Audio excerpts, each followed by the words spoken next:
Grand حیات hotel کا بال روم اس وقت اسکرپس نیشنل اسپیلنگ بی کے 92 مقابلے کے 2 فائنلسٹ سمیت دیگر شرکاء، ان کے والدین، بہن بھائیوں اور اس مقابلے کو دیکھنے کے لیے موجود لوگوں سے کھچا کھچ بھرا ہوا ہونے کے باوجود اس وقت پن ڈراپ سائلنس کا منظر پیش کر رہا تھا۔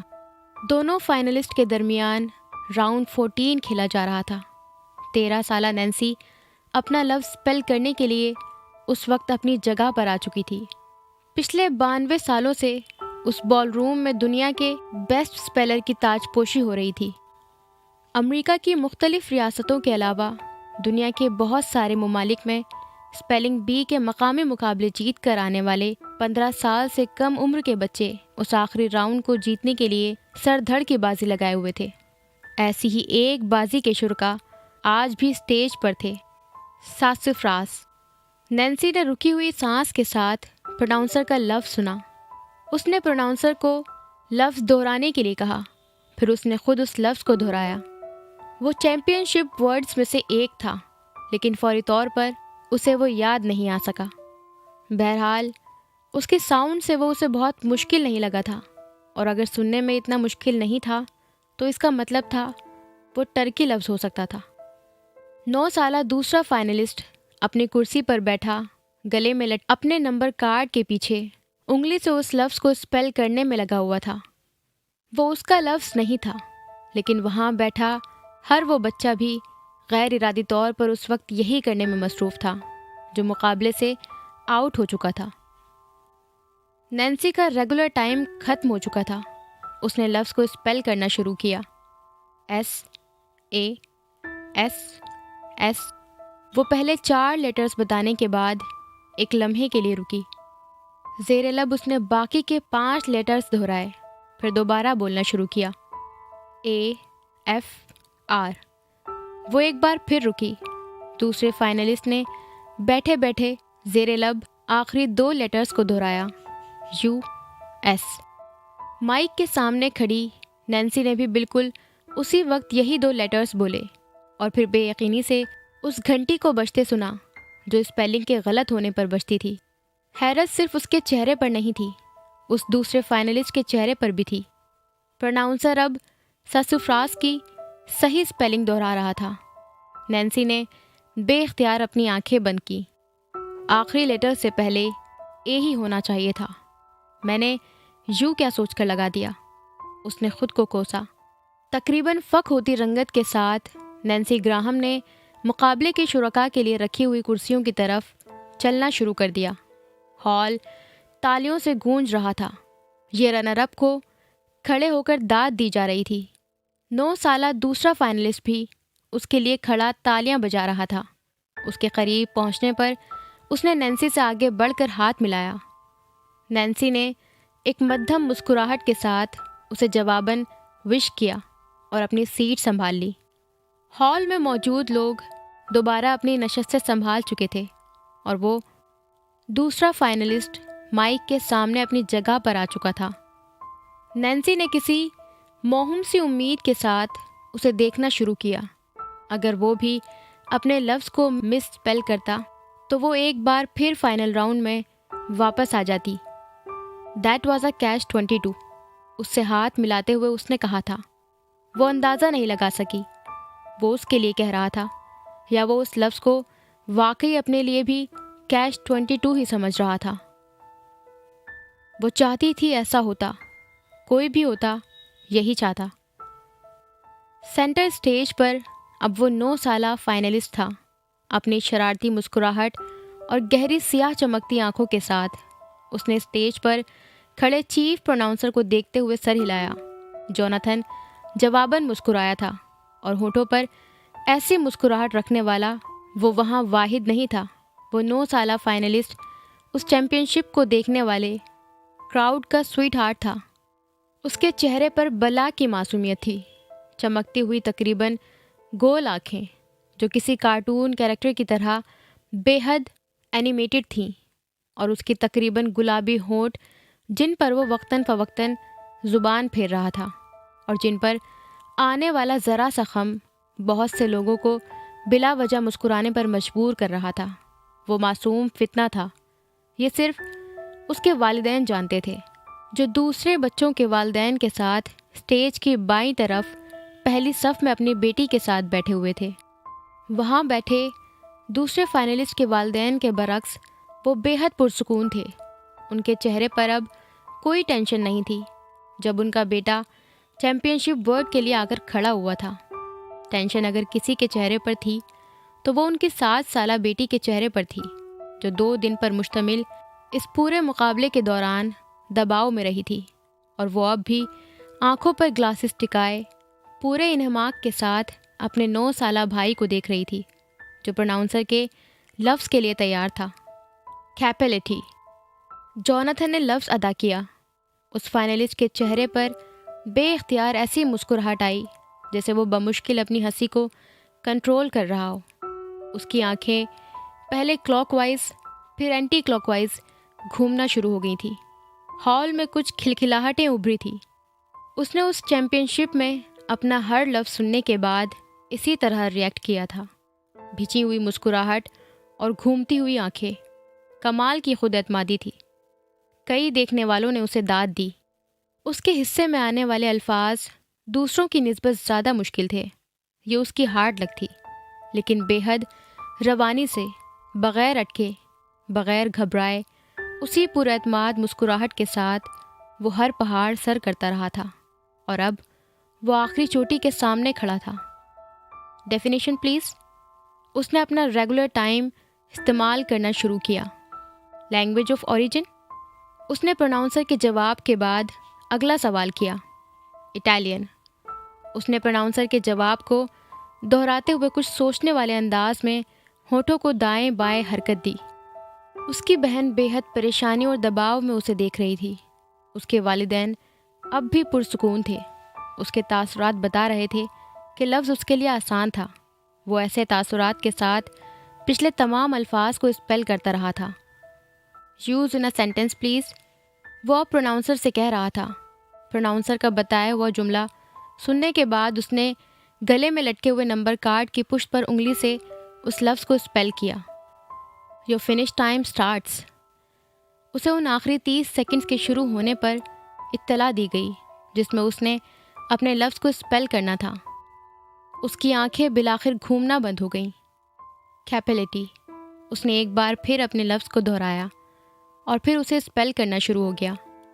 CAPPELL۔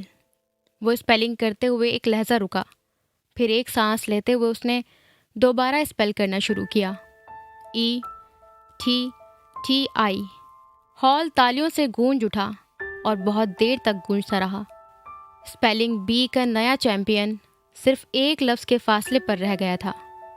تالیوں کی گونج تھمنے کے بعد جوناتھن نے اسے آگاہ کیا تھا کہ اسے اب ایک اضافی لفظ کو اسپیل کرنا تھا۔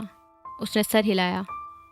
اس لفظ کو اسپیل نہ کرنے کی صورت میں نینسی ایک بار پھر مقابلے میں واپس آ جاتی۔ وائس نائٹو۔ اس کے لیے لفظ پروناؤنس کیا گیا تھا۔ ایک لمحے کے لیے اس کے چہرے سے مسکراہٹ غائب ہوئی تھی، پھر اس کا منہ کھلا اور اس کی آنکھیں پھیل گئی تھیں۔ او مائی گاڈ! اس کے منہ سے بے اختیار نکلا۔ وہ شاکڈ تھا، اور پوری چیمپئن شپ میں یہ پہلا موقع تھا کہ اس کی آنکھیں اور وہ خود اس طرح جامد ہوا تھا۔ نینسی بے اختیار اپنی کرسی پر سیدھی ہو کر بیٹھ گئی۔ تو بالآخر کوئی ایسا لفظ آ گیا تھا جو اسے دوبارہ چیمپئن شپ میں واپس لا سکتا تھا۔